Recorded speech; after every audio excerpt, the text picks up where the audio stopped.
What's up, guys? This is your friendly neighborhood Extreme Spidey Guy here, and today I'm going to be doing a movie review on Spider Man No Way Home, which is directed once again by Jon Watts.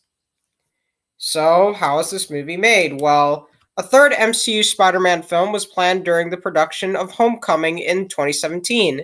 Negotiations between Sony and Marvel Studios altered their deal, in which they produced the Spider Man films together, ended with Marvel Studios leaving the project in August 2019. But a negative fan reaction led to a new deal between the companies a month later. Watts, McKenna, Somers, and Holland were set to return, and filming took place from October 2020 to March 2021 in New York City and Atlanta. No Way Home features several actors reprising their roles from non-MCU Spider-Man movies directed by Sam Raimi and Mark Webb, including previous Spider-Man actors Maguire and Garfield. The involvement of both actors was the subject of wide speculation and numerous leaks, despite the efforts of Sony, Marvel, and the cast to conceal their involvement. Spider-Man No Way Home premiered at the Fox Village Theater in Los Angeles on December 13th, 2021, and was theatrically released in the US on December 17th as part of Phase 4 of the Marvel Cinematic Universe. It received praise from critics for the story, direction, action sequences, emotional weight, performances, particularly those of Holland, Dafoe, Molina, Tomei, Garfield, and Maguire, and the cast's chemistry. The film grossed $1.9 billion worldwide, surpassing its predecessor, and became the highest-grossing film released by Sony Pictures. It became the highest-grossing film of 2021, the sixth highest-grossing film of all time, the highest-grossing Spider-Man film, and several other box office records, including those films during the COVID-19 pandemic. The film received a nomination for Best Visual Effects at the 94th Academy Awards, among numerous other accolades. An extended version of the film, subtitled the More Fun Stuff version, was theatrically released globally in September of last year. A sequel is in development. So, what's the story of this movie?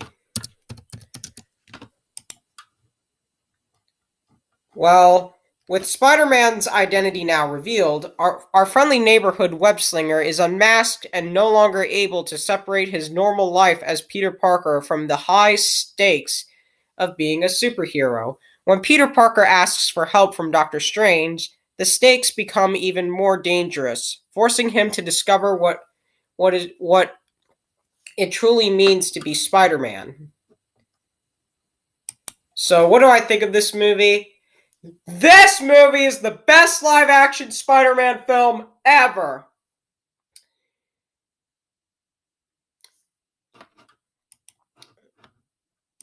Great performances from Tom Holland, Zendaya, Benedict Cumberbatch, Jacob Batalon, Jon Favreau, Jamie Foxx, Willem Dafoe, Alfred Molina, Benedict Wong, Tony Rivoli, Marisa Tomei, and Andrew Garfield, and Tobey Maguire.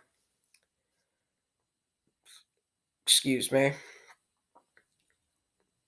Tom Holland, Zendaya, Jacob Batalon, Jon Favreau, and Marisa Tomei, and Benedict Cumberbatch are still awesome as always in this movie. Tom Holland and Benedict Cumberbatch, like I said, are still awesome as always as Spider-Man and Doctor Strange. Willem Dafoe, Jamie Foxx, Alfred Molina, Benedict Wong.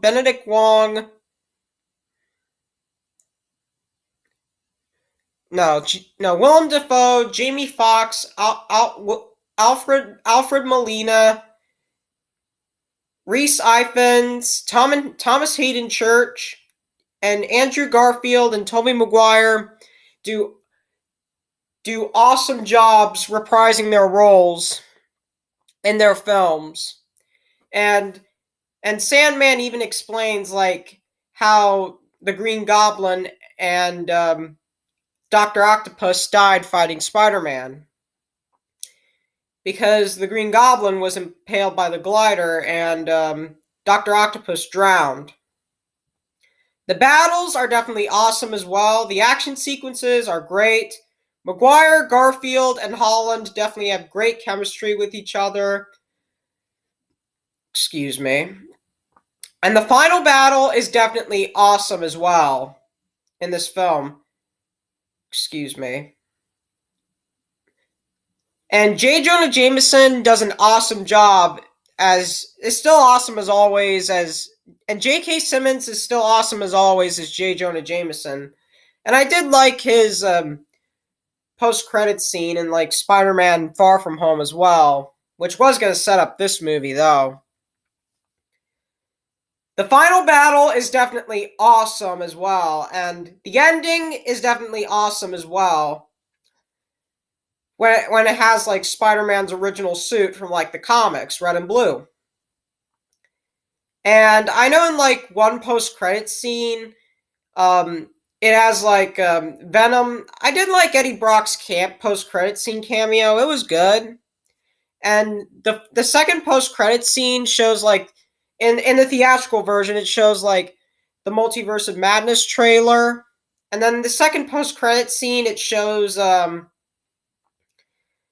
it's in the more fun stuff version, it shows like the graduation from like Betty Brant. Now, are there any bad qualities I have with the film? Absolutely not. So that's all I'm going to talk about for Spider-Man No Way Home, and here is how I'm going to rate it. I am going to give Spider-Man No Way Home a full, solid 10 out of 10. So tell me your thoughts on Spider-Man No Way Home. Did you love it? Did you hate it? Do you think it's okay? Do you think it's overrated? Just let me know in the comments below.